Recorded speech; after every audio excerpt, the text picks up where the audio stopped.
2026 రాబోతుంది. ప్రతి ఒక్క దేశము కూడా తమ పర్ఫార్మెన్స్, తమ జీడిపి, తమ ఎక్స్పోర్ట్స్, రెవెన్యూస్ ఎలా ఉన్నాయి అని వాళ్ళు అంచనా వేస్తారు కదా, ఒక డేటా తీస్తారు. ఇప్పుడు చైనా విషయంలో షాకింగ్ స్టాటిస్టిక్స్ బయటపడుతున్నాయి. అంటే చైనాకు శాపముగా మారిన కొన్ని విషయాలు. ఎప్పుడైనా జీవితంలో మనము తీసుకునే నిర్ణయము మన జీవితం ఎలా ఉంటుంది అని చెప్పి నిర్ణయిస్తుంది కదా. సో మనం సంతోషంగా ఉన్నాము లేదా దుఃఖంగా ఉన్నాము, దీనికి కారణం ఏమిటి? మనము తీసుకునే నిర్ణయం, మన డిసిషన్. సో మన మార్గం, మనం దేన్ని ఎంచుకుంటే అటే మీ జీవితం అనేది వెళ్తుంది. సో ఇప్పుడు చైనా అన్నప్పుడు ఏంటండి? జనాభా, పాపులేషన్. ఇవాళ చైనా పాపులేషన్ వాళ్ళకి శాపముగా మారిందా అంటే ఇది రివర్స్లోనే మాట్లాడుతున్నానండి. ఒకప్పుడు చూడండి, భారత్లో ఇలాంటి ఒక పేదరికము, ఇన్ని కష్టాలు ఎందుకండి అంటే జనాభా అండి, జనాభా వల్లే ఈ సమస్య అని చెప్పి నిపుణులు మాట్లాడేవాడు. ఇవాళ అదే మేధావులు ఏం చెప్తున్నారు?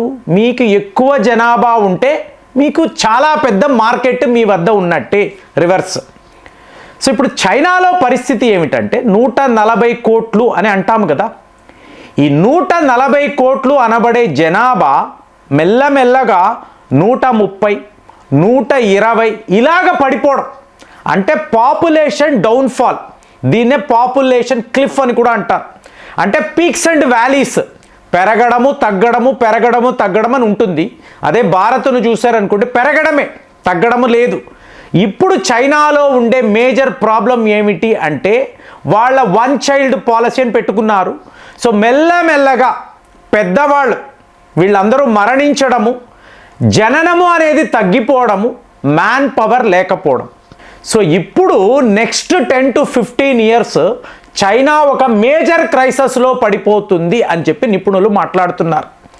జీ జింగ్పింగ్ యొక్క కొన్ని కఠిన నిర్ణయాలు చైనాని ఒక అగ్రగామి దేశముగా చూడాలి, ఒక సూపర్ పవర్గా చూడాలి అనుకొని అతను చేసిన కొన్ని తప్పులు చైనా కొంప ముంచబోతుంది. ఒక మేజర్ డౌన్ఫాల్ వైపు చైనా వెళుతుంది. మీరు కార్లు అన్నారు అనుకోండి, ఒకవైపు టెస్లా ఎలక్ట్రికల్ కార్స్, ఇంకొక వైపు BYD ఎలక్ట్రికల్ కార్స్ అంటారు. మీకు చైనాలో టోటల్గా ఈ సేల్స్ అనేది పడిపోవడం. అంటే జనాలు మీకు వెళ్ళి కార్లు కొనాలి అన్న ఆలోచనే ఇప్పుడు మాకు లేదు. ఇల్లులు, చైనా ప్రజల వద్ద డబ్బు ఉంటే ముందు వెళ్ళి ఇల్లు కొంటారండి. అసెట్స్ మేనేజ్మెంట్ అనేది వాళ్ళు బాగా చేస్తారు. ఇవాళ మీకు గోస్ట్ సిటీస్, ఇల్లులు కొనడానికి ఎవరు ఇష్టపడడం లేదు. ఇంకొక విచిత్రమైన ట్రెండ్ చెప్పమంటారా? ఈ పాపులేషన్ డౌన్ఫాల్, దాని ఎఫెక్ట్స్ చెప్తున్నాను. ఎప్పుడైతే పాపులేషన్ పడిపోతుందో, మ్యాన్ పవర్ అనేది తగ్గిపోతుందో, ఆటోమేటిక్గా ఈ కన్జ్యూమర్లో ఆ ఇంట్రెస్ట్ కూడా తగ్గిపోతుంది. ఒక వస్తువు కొనాలి అన్న ఆలోచన కూడా ఏముంది? నువ్వు నేను ఉన్నాము, మనకు పిల్లలు లేరు. అప్పుడు ఆ పిల్లల కోసం ఈ బట్టలు ఎందుకు, ఈ బొమ్మలు ఎందుకు, స్కూల్ ఫీజులు ఎందుకు? అవసరం లేదు కదా. కాబట్టి పిల్లలే వద్దు. ఇది వాళ్ళ ట్రెండ్. అలాగే మీకు ఈ చైనా, జపాన్, సౌత్ కొరియా ఇలాంటి దేశాలలో ఈ మహిళలు వివాహము అంటే మాకు వద్దునే వద్దు, మేము బాగా చదువుకుంటాము, ఒక మంచి ఉద్యోగం చూసుకుంటాము, ఇండిపెండెంట్గా హ్యాపీగా ఉంటాము. ఇలాంటి నిర్ణయం ఒక మహిళ తీసుకున్నప్పుడు తను పెళ్లి చేసుకోదు, పిల్లలు అనేవాళ్ళు ఉండరు, ఫ్యామిలీస్ అనేవి ఉండవు. ఇలాంటి పరిస్థితి ఇవాళ చైనా కాదు, జపాన్లో అయితే ఆల్రెడీ స్టార్ట్ అయిందండి. 5 ఏళ్ల క్రితమే నేను ఒక వీడియోలో మాట్లాడాను. ఇంకా చెప్పాలి అంటే బాగా చదువుకున్న మహిళలు హైయర్కి వెళ్తున్నారండి. ఇప్పుడు మీరు జపాన్ టూరిస్ట్గా వెళ్ళారు, మీరు ఒక మహిళను హైర్ చేసుకోవచ్చు. 10 రోజుల పాటు మీకు కంపానియన్గా ఆవిడ ఉంటుంది. సో ఆవిడతో పాటు మీరు బ్రేక్ఫాస్ట్, లంచ్, డిన్నర్ సరదాగా తిరగవచ్చు. తరువాత మీరు పేమెంట్ చేసేసి మీ దారిన మీరు వచ్చేస్తారు. ఇలాంటి ట్రెండ్ ఇవాళ జపాన్, చైనా లాంటి దేశాలలో మీరు చూడొచ్చు. అంటే ఏంటి? వివాహ బంధము, పిల్లలు, ఫ్యామిలీస్ అనేవి మాకు వద్దునే వద్దు అని చెప్పి చైనా ప్రజలు చెప్తున్నారు. అంటే బాగా వయసైన వాళ్ళేమో చనిపోతున్నారు, ఇక్కడ ఏమో జననాలు లేవు, ఉన్నవాళ్ళేమో వివాహాలు వద్దు అంటున్నారు, పిల్లలు వద్దు అంటున్నారు. ఇప్పుడు ఇది ఎంత పెద్ద క్రైసిస్ అంటే చైనా వాడు రోబోటిక్ టెక్నాలజీ మీదే ఆధారపడుతున్నాడు.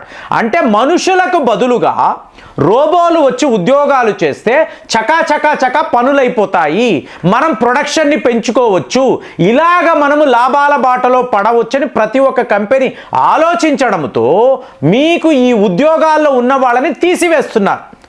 ఆల్రెడీ అక్కడ జనాభా లేదు, యంగ్ పాపులేషన్ లేదు, ఉన్న ఉద్యోగాలు కూడా ఊడిపోతే ఏమవుతుందండి? ఒక పెద్ద విప్లవమే వస్తుంది. సో ఇప్పుడు రోబోస్ మీకు పెళ్ళిళ్ళు చేసుకోవు కదా, అవి పిల్లల్ని కనవు కదా, మరి రియల్గా మీ దేశాన్ని, మీ ప్రభుత్వాన్ని మీరు ఎలా నడిపిస్తారు? చైనా కమ్యూనిస్టు పార్టీకి ఓట్లు ఎవరు వేస్తారండి? రోబోలు వచ్చి ఓట్లు వేస్తాయా? ఆర్టిఫిషియల్ ఇంటెలిజెన్స్ వచ్చి ఓట్లు వేస్తుందా? ప్రజలే కదా. ఆ ప్రజలు అనేవాళ్ళు ఇవాళ ప్రభుత్వం మీద ఎటువంటి ఇంట్రెస్ట్ లేదు. అంటే ప్రభుత్వం పెడుతున్న స్కీములు మీకు ఎలాంటి స్కీమ్లో చెప్పమంటారా? మీకు 1 చైల్డ్ పాలసీ అన్నాము, 2 పిల్లల్ని మీరు కన్నారు అనుకోండి, మీకు 50% ఖర్చులు మేము భరిస్తాం, ప్రభుత్వమే చెప్తుంది. ఒకవేళ 3rd చైల్డ్ అనుకోండి, మీకోసం ఒక విడి హాస్పిటల్, ప్రతిదీ ఫ్రీ అండి, ఫ్రీ. మళ్ళీ వాళ్ళకు కావలసిన హాస్పిటల్ ఖర్చులు, ఆహారము, రేపు స్కూళ్ళలో జాయిన్ అయితే ఆ ఫీజు కూడా ప్రభుత్వమే కడుతుంది. మీరు 3 పిల్లల్ని కనండి అని చైనా వాళ్ళు చెప్తున్నారు. పాపులేషన్ పడిపోవడంతో అయినా కూడా యంగ్ పాపులేషన్ మాకు ఇది వద్దు అంటే, మాకు పెళ్ళి అనేదే వద్దు, పెళ్ళి అనేది మాకు ఇష్టం లేదు, ఇండిపెండెంట్గా ఉంటాం, మా ఇష్టము వచ్చినట్టు మేము ఉంటాము, మాకు ఇలాంటి ప్రక్రియ వద్దు అని చెప్పడంతో ఇది ఎలా ఉంది?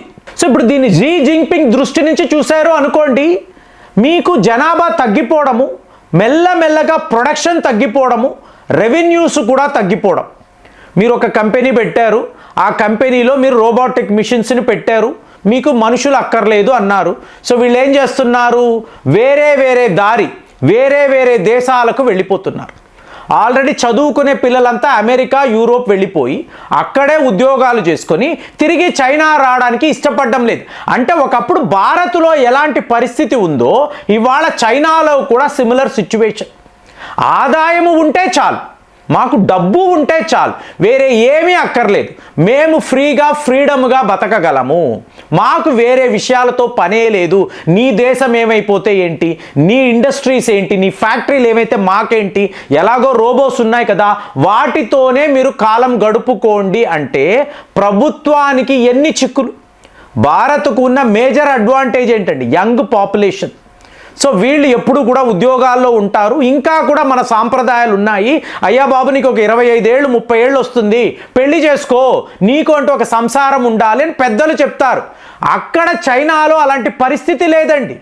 కాబట్టి ఇవాళ షీ జిన్పింగ్ ఎంత వైల్డ్గా ఆలోచిస్తున్నాడంటే, ఈయన రష్యాకు డబ్బు ఇచ్చి ఈ యుద్ధాన్ని కొనసాగించు అంటే, యుద్ధం ఇలా కొనసాగుతూ ఉంటే చైనాలో ధరలు పెరగవండి. ముందు ఎనర్జీ, ఫ్యూయల్ ధరలు పెరగకుండా ఉంటాయి. అలాగే యూరోప్ దేశాలకు ఆయుధాలు అమ్ముకోవచ్చు, ఎందుకంటే యుద్ధము ఒక క్రైసిస్, అందరూ క్రైసిస్లో ఉంటారు. ఇది చైనాకు అడ్వాంటేజ్. కాబట్టి వీళ్ళు యుద్ధాన్ని ఎలా కొనసాగించాలి ఇదే ఆలోచనలో ఉన్నారు. మీరు ఒక విషయాన్ని గమనించారు అనుకోండి, 2020 భారత్తో ఈ స్టాండ్ ఆఫ్ వచ్చింది చూసారా? రావడంతో మనం చాలా గట్టి నిర్ణయాలు తీసుకున్నాం. ఇందులో ఈ ఆటోమొబైల్ ఇండస్ట్రీ ఏ స్థాయిలో వాళ్ళకి దెబ్బ కొట్టింది అంటే, మీకు ఇవాళ భారత్లో చైనా కార్లు ఎన్ని తిరుగుతున్నాయి మీరు కౌంట్ చేయొచ్చు. హైదరాబాద్లో మీరు హైవేస్ మీద వెళితే చైనా కార్లు ఎన్ని ఉన్నాయండి అంటే మీకు కనిపించవండి. మీకు ఒక 1000 కార్లో 1 2 మాత్రమే చైనా కారు కనిపిస్తుంది. ఎంత పెద్ద దేశము, కానీ మన దెబ్బ ఎలా తగిలింది చూడండి. అన్ని వైపులా వాడు ఇరుక్కుపోయాడు. జనాభా అంటున్నారు, రోబోటిక్ టెక్నాలజీ అంటున్నారు, మీకు ఇక్కడ ఫ్యాక్టరీలు, ఇండస్ట్రీస్, అలాగే మీకు ఇతర దేశాలతో శత్రుత్వము, సర్వము కలిసి చైనా యొక్క పతనానికి ఇది నాంది. 2026 తరువాత టోటల్గా ఈ దేశం ఒక మేజర్ డౌన్ఫాల్లో ఉంటుందని చెప్పి ఇవాళ అంచనా. మరి అంత పెద్ద దేశము, ఒక సూపర్ పవర్ ఇలా కుప్ప కూలిపోతే ఆ పరిస్థితి ఎలా ఉంటుంది? మీకేమనిపిస్తుంది? కామెంట్స్లో రాయండి. మళ్ళీ వచ్చే వీడియోలో కలుద్దాం. జై హింద్.